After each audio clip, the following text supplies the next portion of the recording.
Halo,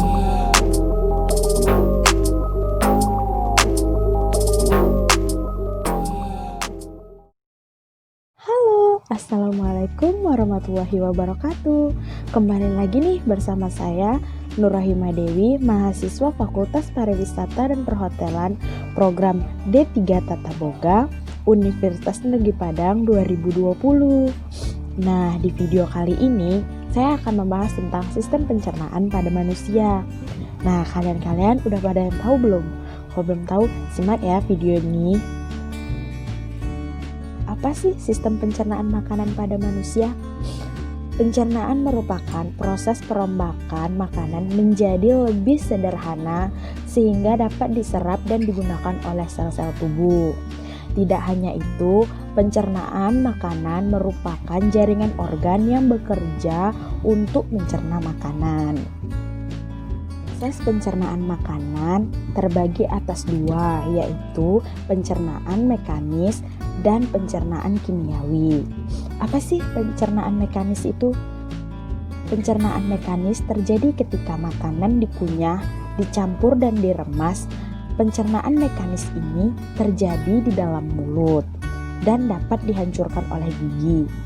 Nah, sedangkan pencernaan kimiawi terjadi reaksi kimia yang menguraikan makanan dari molekul besar menjadi molekul kecil yang dibantu oleh enzim-enzim. Nah, selanjutnya alat-alat pencernaan. Yang pertama itu dimulai dari mulut. Di dalam mulut, makanan dihancurkan dengan menggunakan gigi dan dibantu oleh air liur. Makanan yang telah halus didorong melewati kerongkongan dan masuk ke dalam lambung. Nah, di dalam lambung, makanan dicerna menjadi bentuk sederhana dengan bantuan enzim. Selanjutnya, makanan yang telah halus dari lambung kemudian masuk lagi ke dalam usus halus dan diserap sari-sarinya.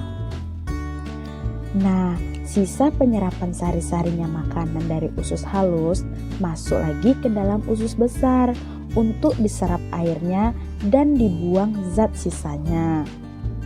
Nah, setelah dibuang zat sisanya, sisa pencernaan kemudian dibuang melalui anus. Nah, masuk ke mekanisme pencernaan zat.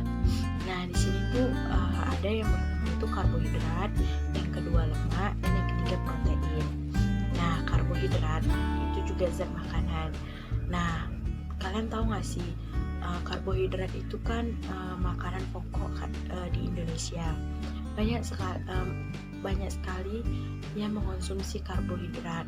Apalagi Indonesia itu terkenal dengan jika tidak memakan karbohidrat, maka itu dinyatakan itu dibilangnya belum makan. Nah, karbohidrat itu ada memiliki macam-macamnya. Yang pertama itu ada monosakarida, yang kedua ada disakarida, yang ketiga itu ada polisakarida. Nah, monosakarida itu dia memiliki karakteristik terlarut dalam air liur dan memiliki rasa yang manis. Terus ada disakarida. Nah, disakarida itu dia sama seperti monosakarida. Karakteristiknya itu mudah larut dalam air liur dan rasanya manis. Sedangkan polisakarida itu tidak terlarut dalam air liur dan rasanya itu sedikit hambar gitu. Nah, bukan hambar, tidak terasa manis. Nah, mungkin bisa jadi makanan pokok karbohidrat yang ada yang dikonsumsi di Indonesia itu termasuk ke jenis polisakarida. Nah, yang kedua itu ada lemak. Lemak itu bagi remaja perempuan itu identik dengan kegemukan atau obesitas. Dan lemak itu banyak orang menakutinya. Tapi tanpa mereka sadari ya, padahal lemak itu tuh banyak fungsinya. Yang saya ketahui itu sebagai penghasil energi, penyusun membran sel, pelarut vitamin, dan pelindung tubuh di saat suhu rendah. Nah, lemak itu ada dua sumbernya. Yang pertama itu lemak sumber nabati, yang kedua itu ada lemak sumber hewani. Nah, untuk yang nabati itu berasal dari tumbuh-tumbuhan seperti kelapa, kacang-kacangan, dan hewani itu berasal dari hewan, yaitu contohnya seperti susu, daging, mentega, dan ikan. Nah, yang ketiga ini ada protein. Protein di sini dilihat dari sumbernya, yaitu dibedakan menjadi dua. Yang pertama itu protein nabati, dan yang kedua itu ada protein hewani. Nah, adapun fungsi protein yaitu sebagai penghasil energi, dan yang kedua itu sebagai pembentuk jaringan yang rusak, serta sebagai pertumbuhan tubuh. Nah, untuk protein sendiri jika masuk dalam tubuh kita, itu belum tentu diserap oleh tubuh. Oleh karena itu, protein harus dirubah lagi menjadi lebih kecil. Nah, selanjutnya ada absorpsi zat gizi. Absorpsi zat gizi ini tuh terjadi di permukaan usus yang halus. Terus cara absorpsi ini ada pasif, ada fasilitatif, aktif, dan fagositosis. Nah, yang pasif ini zat gizi diabsorpsi tanpa menggunakan alat angkut atau energi.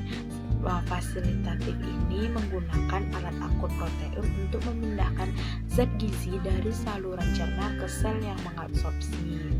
Nah, yang aktif itu menggunakan alat angkut protein dan energi. Sedangkan fagositosis atau pinostosis yaitu membran sel-sel epitel menelan zat-zat yang akan diabsorpsi. Contoh dari pasif adalah air dan beberapa mineral. Contoh dari fasilitatif yaitu ada fruktosa. Terus ada contoh aktif yaitu glukosa, galaktosa, asam amino, kalium, magnesium, fosfat, iodida, kalsium, dan zat besi. Sedangkan contoh fagositosis yaitu ada protein yang utuh. Terakhir itu ada gangguan sistem pencernaan. Banyak ya gangguannya. Yang sering terjadi itu salah satunya adalah diare.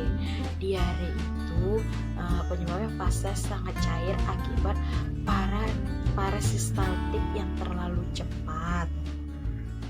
Nah, yang kedua itu ada MAH. MAH itu terjadi akibat radang pada dinding lambung, umumnya diakibatkan infeksi Heliobacter pylori. Nah, yang ketiga ini appendicitis. Ini banyak terjadi di kalangan usia remaja maupun orang tua, yaitu usus buntu. Usus buntu ini banyak terjadi pada semua orang ya. Nah, yang terakhir itu ada serotoxinia. Itu akibat produksi air liur yang sangat sedikit. Nah, itu beberapa gangguan sistem pencernaan. Bisa lebih jelasnya kalian mungkin ada yang lebih tahu banyak lagi sistemnya, tapi di sini saya menyebutkan hanya 4. Itulah tadi pembahasan kita tentang sistem pencernaan pada manusia. Masih banyak kekurangan saya tentang mengetahui sistem pencernaan pada manusia. Oke, saya akhiri dengan wabillahi taufiq wal hidayah. Wassalamualaikum.